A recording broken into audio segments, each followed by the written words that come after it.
Hello, hi, namaste. Welcome to Sriram Sayes channel. Na peru Vivek. I am faculty of history at Sriram Sayes, Hyderabad. ఇవాళ మనం discuss చేయాల్సిన topic revenue policies of British.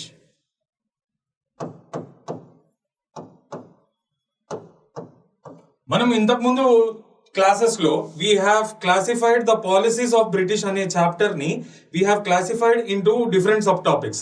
మనం we have started with imperial policies of the British, then we have discussed about administrative policies of the British, then we have discussed about the judicial policies of the British, దాని తర్వాత social policies కూడా చూసాము.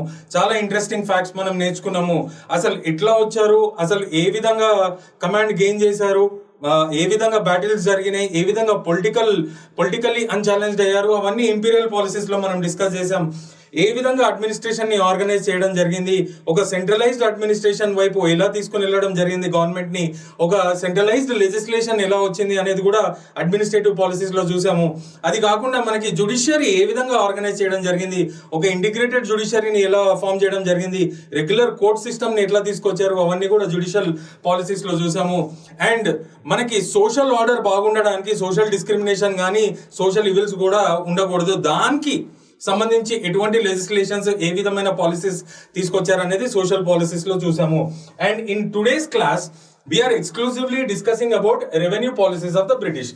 దీనిలో మన పైసలు ఏ విధంగా లాగేసుకున్నారు అనేది clear cut గా అర్థమవుతుంది. అయితే లెట్ మీ టెల్ యూ, ఇది ఓవర్ నైట్ జరగలేదు, రాగానే వచ్చి పైసలు తీసుకుని వెళ్ళిపోలేదు. వీళ్ళు ఒక స్ట్రాటజిక్ గా, గ్రాడ్యువల్ గా, ఎవెన్చువల్ గా ఒక ప్లానింగ్ ప్రకారం చేశారు. అండ్ ఇంకో విషయం ఏంటి అంటే, ఈ రెవెన్యూ అడ్మినిస్ట్రేషన్ అనేది this was not uniform, non uniform. ఇది ఎక్కడ బ్రిటిష్ ఇండియాలో it was not at all uniform. అంటే ఒక టైప్ ఆఫ్ రెవెన్యూ అడ్మినిస్ట్రేషన్ కాదని చెప్పుకోవచ్చు. అంటే different types of systems follow అవ్వడం జరిగింది. ఒక్క సింగిల్ సిస్టమ్ కాదు, throughout British India revenue administration was not one and same. అయితే 3 డిఫరెంట్ సిస్టమ్స్ యూజ్ చేశారు ఈ రెవెన్యూ అడ్మినిస్ట్రేషన్ లో. ఆ 3 డిఫరెంట్ సిస్టమ్స్ ఏంటి అనేది ఇవాళ క్లాస్ లో మనం నేర్చుకుందాం. I'm rubbing this. అయితే when it comes to revenue administration, మనము మన ఎగ్జామ్ కి సంబంధించి ఏవేవి బాగా చదువుకోవాలి అంటే, దిస్ వాజ్ నాట్ యూనిఫామ్, ఇది ఒక ఫ్యాక్ట్. అయితే నాట్ యూనిఫామ్ అన్నప్పుడు what kind of systems were there? 3 different types of systems were there. ఆ 3 different types of systems in different regions of British India. అయితే ఆ 3 డిఫరెంట్ సిస్టమ్స్ కి సంబంధించిన facts మనము ఎగ్జామ్ కి సంబంధించి ఏం నేర్చుకోవాలి అంటే, zamindari system, ryotwari system and Mahalwari system. These were the 3 different types of revenue administrative systems that were implemented in India in different regions. It was not done, the revenue plundering, ante mana paisalu lagesukodam, the plundering of Indian wealth by the British was not done overnight. It was very gradual process and they have done strategically, and the system they have used was not uniform throughout British India.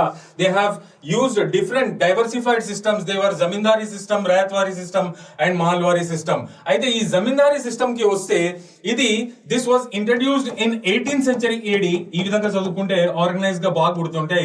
And this came in 19th century AD, and this system also came in 19th century AD. Time periods kuda nenu cheppesanu. తర్వాత in details మనము బాగా discuss చేద్దాం.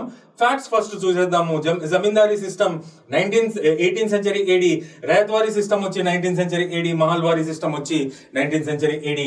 అయితే ఇది ఎవరెవరి time periods లో introduce అయింది అనేది కూడా కాంటెంపరీ బేస్డ్ క్వశ్చన్స్ కూడా మనకు వచ్చే ఛాన్సెస్ ఉన్నాయి, కాబట్టి ఆ విధంగా కూడా చూడాలి. ఈ జమీందారీ సిస్టమ్ ని ఇంట్రడ్యూస్ చేసిన, అంటే ఇది ఏ టైం పీరియడ్ లో ఇంట్రడ్యూస్ అయిందంటే, లార్డ్ కార్న్వాలిస్. మనకు అందరికీ తెలిసిందే పేర్లే ఇవి, చాలా సార్లు ఇంతకు ముందు చాప్టర్స్ లో చాలా విషయాలు మనం డిస్కస్ చేసాము.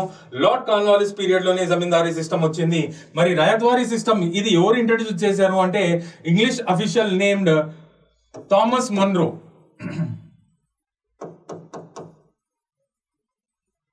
Thomas Monro was the English official who introduced this Rayatwari system.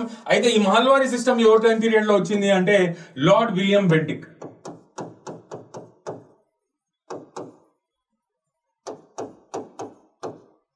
Important facts ఏంటి? First the time periods 18th century AD, 19th century AD, 19th century AD.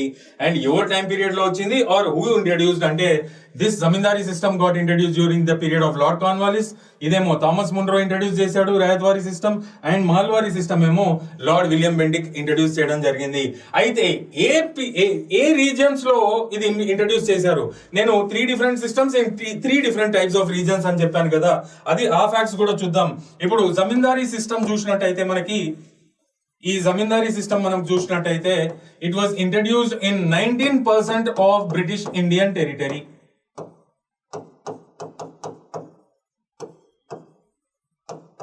అయితే ఈ రాయత్వారీ సిస్టమ్ చూసినట్టు అయితే మనకి ఇదే మాక్సిమం గా కనిపిస్తుంది, 52% of British India.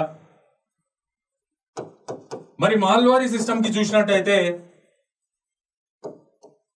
this was implemented in 29% of British India.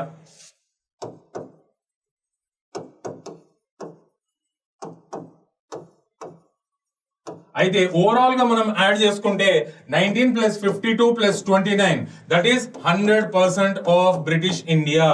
100% of బ్రిటిష్ ఇండియాలో డెఫినెట్ గా రెవెన్యూ అడ్మినిస్ట్రేషన్ ఉండింది, but 3 different types of system. 19% టెరిటరీలో జమీందారీ సిస్టమ్ ఇంట్రడ్యూస్ చేశారు అండ్ ఇంప్లిమెంట్ చేశారు. 52% టెరిటరీ, మాక్సిమం ఆఫ్ ద టెరిటరీలో రాయత్వారీ సిస్టమ్ ఇంట్రడ్యూస్ చేయడం జరిగింది. అండ్ 29% ఆఫ్ బ్రిటిష్ ఇండియన్ టెరిటరీలో they have implemented Mahalwari system. So ఇవి కూడా ఇంపార్టెంట్ ఫ్యాక్ట్స్. మరి ఏ ఏరియాస్ లో ఇంప్లిమెంట్ చేశారు అంటే I'm rubbing this.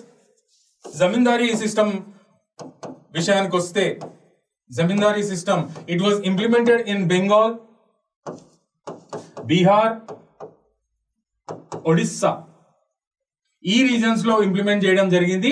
And this constituted 19% of British India. Please remember this facts. So this was introduced in 18th century AD during the period of Lord Cornwallis, and it was implemented in Bengal, Bihar and Odisha, which constituted 19% of British Indian territory.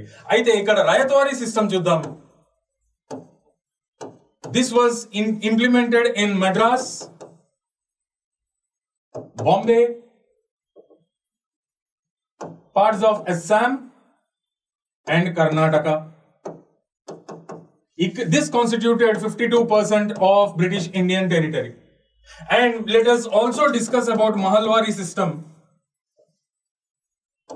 ఈ Mahalwari system ఎక్కడెక్కడ implement చేశారు అంటే it was implemented in Agra province, Punjab province, central province and north west frontier province అంటే బలూచిస్తాన్, ఇవన్నీ ఆ surrounding regions అన్ని కూడా north west frontier province of Pakistan అన్నమాట, particularly in mainland of Pakistan. And this constituted 29% of British Indian territory. So 29 + 52 + 19. So ఈ overall గా చూసుకుంటే this was the British Indian territory and zamindari system was implemented in this region, ryotwari system was implemented in this region and Mahalwari system was implemented in this reason.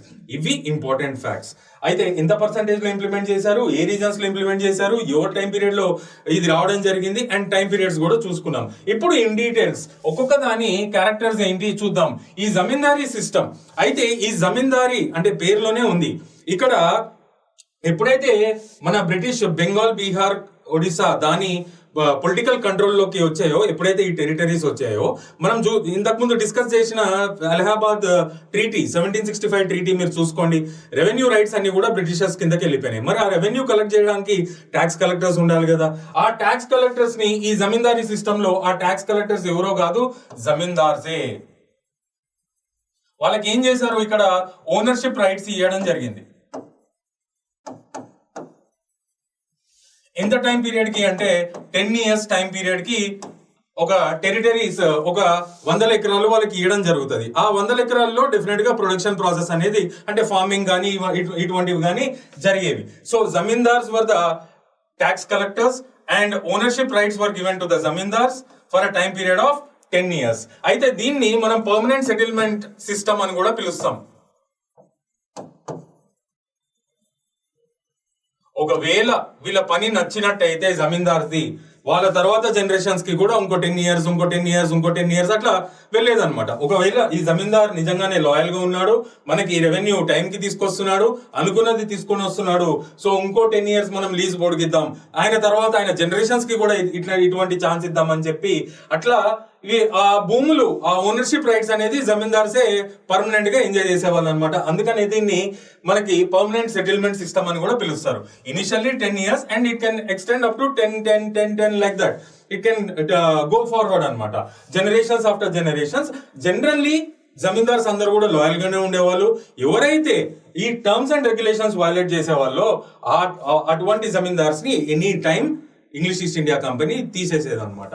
So generally చాలా మంది మాత్రం loyal గానే ఉండేవాళ్ళు. అయితే ఎవరు పెట్టుకుంటారు, వాళ్ళకి అప్పటికే పవర్ఫుల్ అయిపోయినారు వాళ్ళు. అయితే ఇక్కడ మనము నేర్చుకోవాల్సింది ఏంటి అంటే, ఇక్కడ వర్స్ట్ విక్టిమ్స్, ఈ విధమైన సిస్టమ్ లో వర్స్ట్ విక్టిమ్స్ ఎవరు అంటే మన రైతులు, పెజెంట్స్. ఎందుకు అంటే వీళ్ళకి సెక్యూరిటీ ఆఫ్ టెన్యూర్ లేదు ఈ జమీందారీ సిస్టమ్ లో కానీ ఈ పర్మనెంట్ సెటిల్మెంట్ సిస్టమ్ లో. ఎందుకు లేదు అంటే వీళ్ళని ఎనీ టైం జమీందార్స్ తీసేసే ఛాన్స్ ఉందన్నమాట. ఎనీ టైం తీసేయచ్చు. So there was no security of tenure. పాపం చాలా సఫర్ అయ్యేవాళ్ళు. అండ్ దేర్ వాజ్ మోస్ట్, అంటే ఇంకో ఇంపార్టెంట్ థింగ్ దీనిలో ఏంటి అంటే there was absentee landlordism. బాగా గుర్తుంచుకోవాలి ఈ టర్మినాలజీ. ఇది ఏంటి అంటే landlord is absent where in the production process but he is demanding more share of the produce. అర్థమైంది కదా? అంటే ఈ భూములలో పనిచేసేది దాదాపు చాలా మంది మన ఫార్మర్స్ కానీ పెజెంట్స్ కానీ, most of them.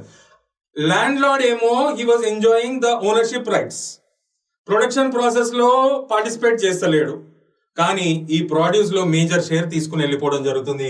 So absentee land lordism ఉండేది ఈ జమీందారీ సిస్టమ్ లో. అండ్ బ్రిటిషర్స్ కింద ట్యాక్స్ కలెక్టర్స్ గా ఎవరు ఉండేవాళ్ళు? జమీందార్స్ ఉండేవాళ్ళు. ఇనిషియల్లీ ఓనర్షిప్ రైట్స్ 10 years కి ఇచ్చేవాళ్ళు. అది extended to any time period. అది ఇంగ్లీష్ ఈస్ట్ ఇండియా కంపెనీ ఇష్టం. వర్స్ట్ విక్టిమ్స్ ఏమో పెజెంట్స్, ఎందుకంటే there was no security of tenure. వీళ్ళు they use to work at the will of the zamindar and they can be removed from their positions at any point of time. చూడండి ఎన్ని loop holes ఉన్నాయి ఈ system లో. వీళ్ళు చాలా చాలా suffer అవ్వడం జరిగింది. అయితే ఇక్కడ జమీందార్స్ ఏదైతే రెవెన్యూ కలెక్ట్ చేస్తున్నారో, ఏదైతే ప్రొడ్యూస్ కలెక్ట్ చేస్తున్నారో దానిలో 1/11th part this was the commission of zamindar. ఎంతైతే కలెక్ట్ చేస్తున్నారో, ఎంతైతే ప్రొడ్యూస్ 1/11th part జమీందార్ పెట్టుకునేవాడు. అండ్ 10/11th part ఇది ఇంగ్లీష్ ఈస్ట్ ఇండియా కంపెనీకి ఇచ్చేవాడు. 1/10th ఏమో జమీందార్ పెట్టుకుని 10/11th part ఏమో ఇంగ్లీష్ ఈస్ట్ ఇండియా కంపెనీకి ఇచ్చేవాళ్ళు యాజ్ ట్యాక్స్ కాంట్రాక్టర్స్. అయితే ఇక్కడ మనం చూసినట్టయితే zamindars were working for 10% commission అని చెప్పుకోవచ్చు. They are like tax brokers. Yes, we can use that term. So they were in zamindari system. The zamindars were like tax brokers, who were also the tax contractors, who were working for 10% commission under the English East India Company. Please note this point. And idi overall ga zamindari settlement, zamindari system or permanent settlement system of revenue administration that was implemented in Bengal, Bihar and Odisha. ఇప్పుడు మనం మహల్వారీని discuss చేద్దాం. ఈ Mahalwari system చూసినట్టయితే